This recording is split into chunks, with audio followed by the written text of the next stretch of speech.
Hi, I'm Viv Lennert and I work as a media and video artist, as a curator and as well as a teacher, and I work with Team Len and 3D Future Sounds together with Jakob Lorenz on our project Palimpsest for the Akademie of Theater and Digitality. Ein Beitrag von dir? Hast du eigentlich was dazu zu sagen? Hi, I'm Jakob Lorenz and I'm working as a theater musician, composer and sound artist.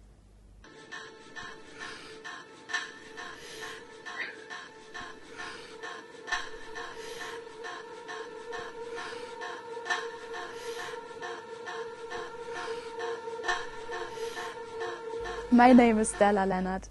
I'm a scenographer and video artist. In my work as a set designer, I'm interested in the connection between the actual and the virtual space, where they meet, and the transfer of digital aesthetics into the theater space. Also, I'm very interested in the possibility of interaction with the space and how the space itself holds a specific narration or conflict.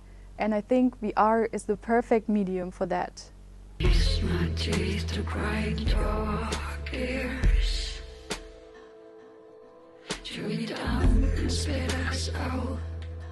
Chew me down and spit us out. We all belong to you in time. Let us snooze, we'll be back. Let us snooze, we'll be back. Our project Palimpsest was conceived in context of another work that we wrote the concept for earlier last year. It's a VR music album about a workers' union of ducks who sing songs about the forced labor of reproduction of the circumstances and their inevitable demise.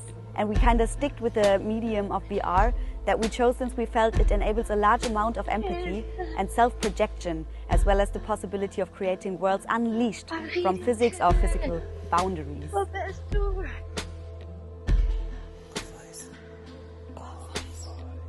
As theatre makers, we felt connected to the idea of carrying this felt empathy to the extreme. Theatre is about deduction and implications. It is a technique to put stories, struggles, morals, etc. into relation with each other. So with Palimpsest, we are interested in a radical empathy.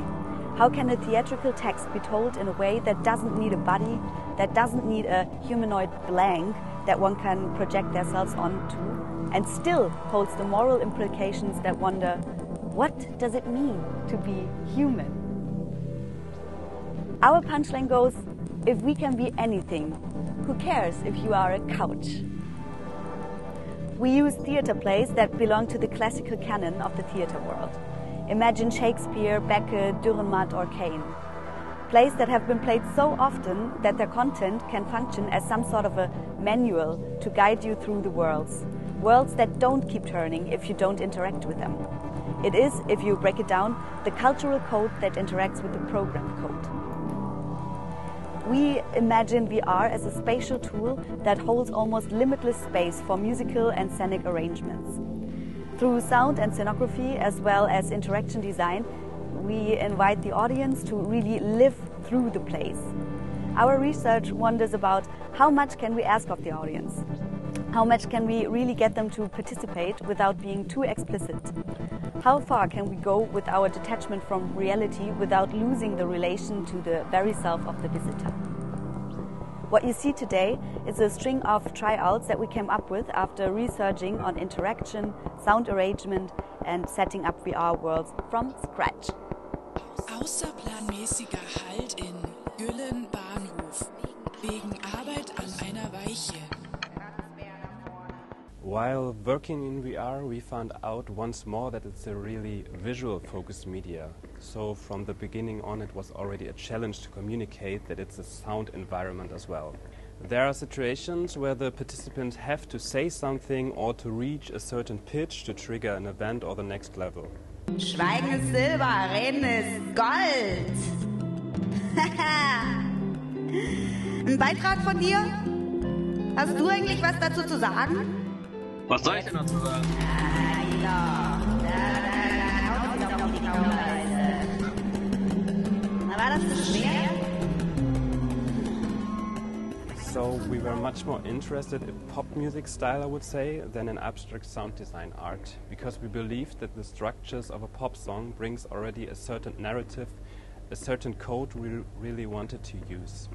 In Orpheus we had already a lot of models, and then we start structuring the interaction in the world, like the structures of a pop music song. We had an intro, then we moved to a verse and then to a chorus. The lyrics of the chorus are also displaying the main conflict of the piece.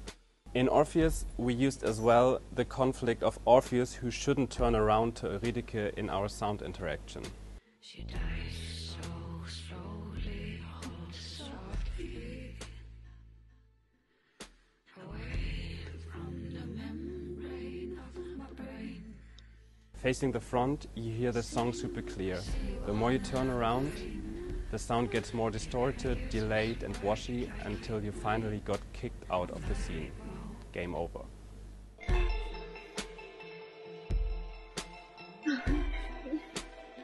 All diese Hände.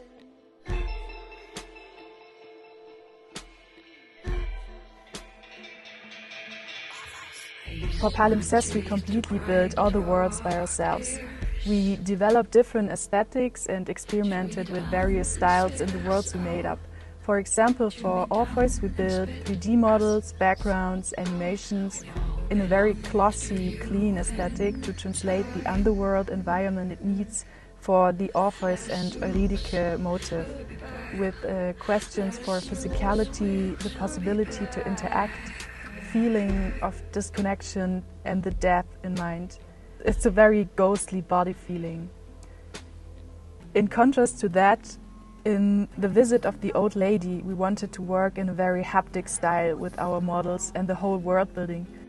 We built the houses of the small city of Güllen, the church, and covered it with a lot of clay, and then we made 3D scans of it and implemented them into our game project. During this process, some surfaces appear almost melted, some information is missing, so the houses appear very damaged, already in ruins. You can move around into the church and meet the old dance beer of the city. The feeling is very uncomfortable, the narrowness of the small village in contrast to the width of the medium.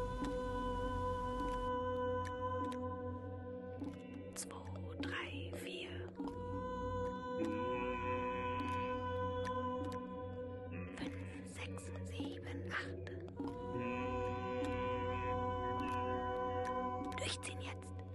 Jetzt zieh durch. Boah Mann, los jetzt, mach